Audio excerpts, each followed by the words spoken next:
boy, oh boy. Would you look at that? I'm wearing the same Santa shirt that I was wearing in the last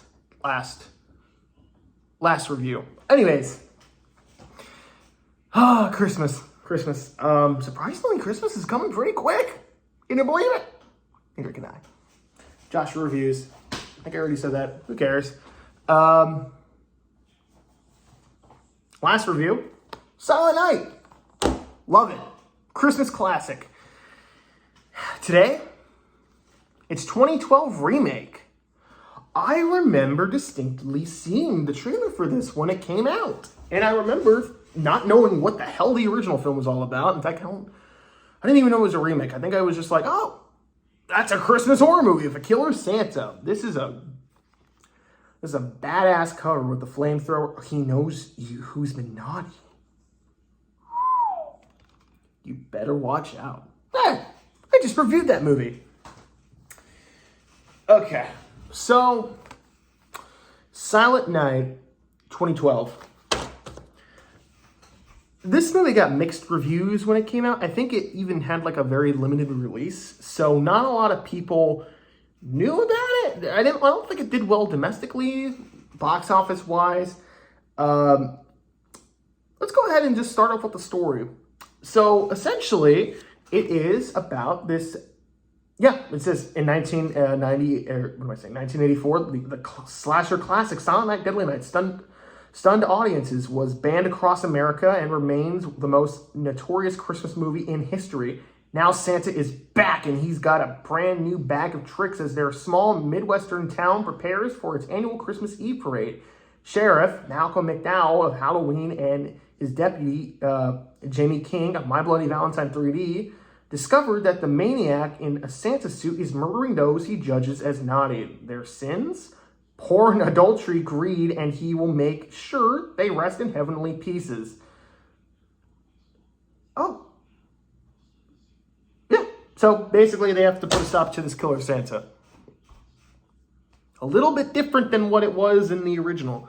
Because if you remember, the original is just about it. We basically just follow this guy as he tries to kill people that he deems naughty. A little bit different. Billy Chapman witnessed his family die on Christmas, so he, years later, goes crazy. And this film takes a little bit of a different approach.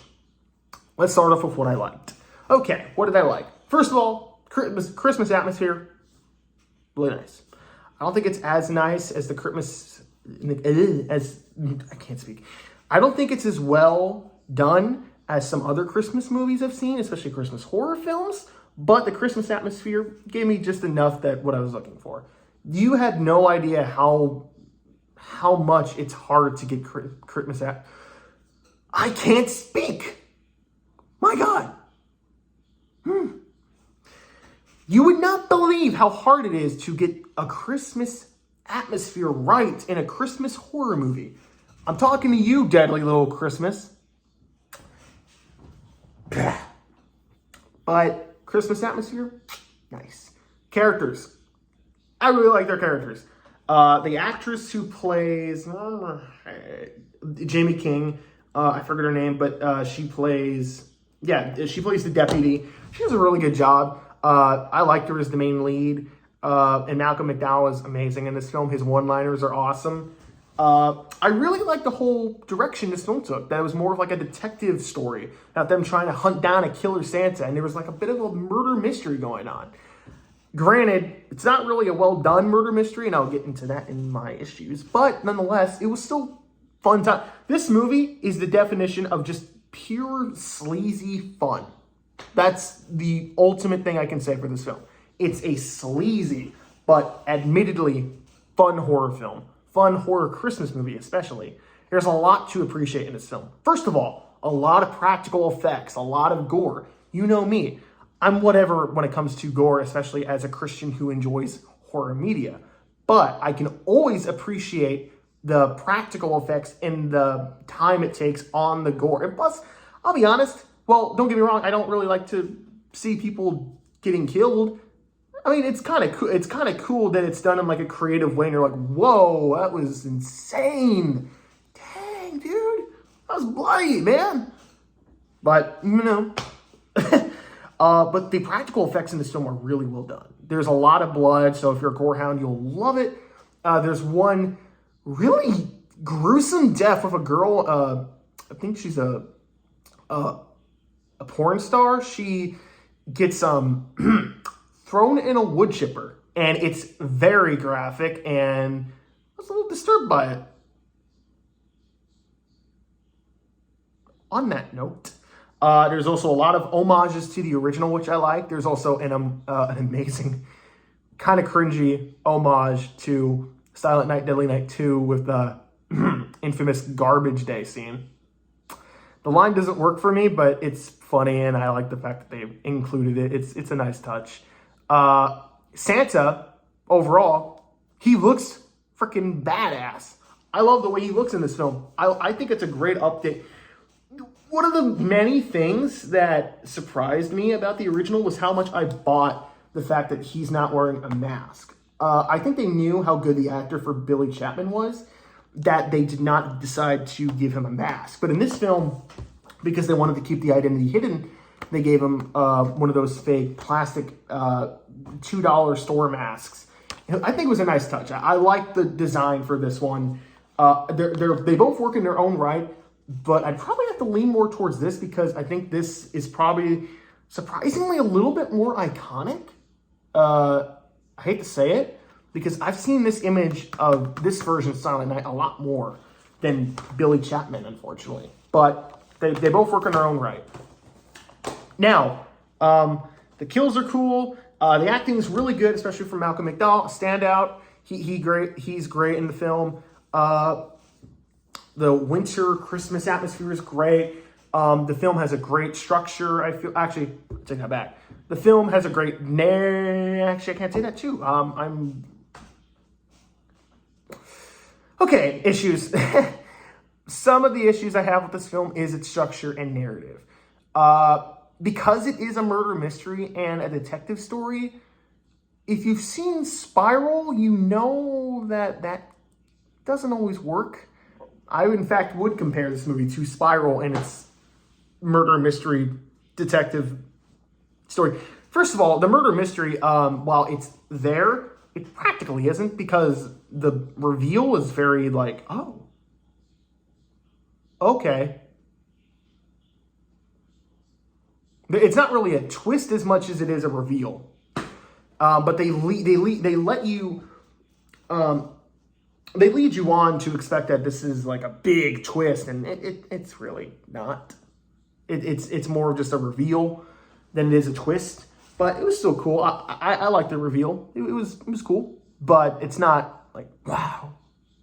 I think the movie's big issue is it. Funny, I feel like I say this a lot. The movie thinks it's smarter and bigger than what it actually is, because the narrative at some parts gets a little funky.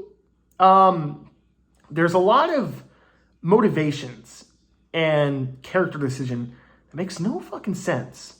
Like, they think they have their killer in one scene, and then the deputy, the main, I'm sorry, I forget people's names a lot. Jamie King, the actress Jamie King, who plays the deputy, she's like, okay, it's this guy. And then like 2 minutes later, after the guy goes on like a rant about Christmas, she immediately believes it's not him. And I'm like, wait a minute. I feel like you kind of glossed over how you came to that conclusion. So some of the motivations, and I do feel like some of the dialogue is a little wonky sometimes. Not awful, just a little iffy sometimes. I didn't notice it when I first saw it because I really liked it when I first saw it. I reviewed this movie back in 2017, if you guys remember that, or when was it? Or was it 2018? I don't know. But I enjoy this film a lot more than what I do now. Back then, I loved it. Now, I just think it's good. It's not great, but it is a good film. But I do have issues with it because last year I decided to show 4 of my friends online this movie, and I think only one of them enjoyed it. The 3 other friends of mine did not. They actually really hated it. They thought the motivations and some of the dialogue was very weak. And I think it's the last 30 minutes when the movie tries to be really smart and big and like very ambitious. That's when the movie starts to kind of like go downhill a little bit, because the movie has a decent enough structure, but towards the end it gets a little and I don't know, I feel like we don't really get to know the characters too much. I mean, we know them, but we don't like spend enough time with them. Like, and we don't really get an understanding of who they are, which doesn't really bother me. But I don't know. In this case, I think it did a little bit. This isn't enough to make the movie bad, in my opinion. I just think the movie has some issues. So take that with a grain of salt, as I always say. But all that aside, I still did enjoy this movie. It's a good remake. It does what any good remake should do. It should not tell the same story, but still have elements from the original, while also adding something new to it. And yeah, this movie really does. It has a reason to exist, because I know a lot of people that genuinely enjoy this movie, and I hear a lot more people recommending it every Christmas. And I really like the fact that more people are discovering this film and really giving it a lot of praise and love. I really like that. It's not great by any means, but it is a really well done remake of an amazing classic. So I gave this movie an A+. I'm going to give this movie a B+. Both are good in their own right. But speaking of classics, I think it's time we get to the really spicy classics. Specifically, Black Christmas.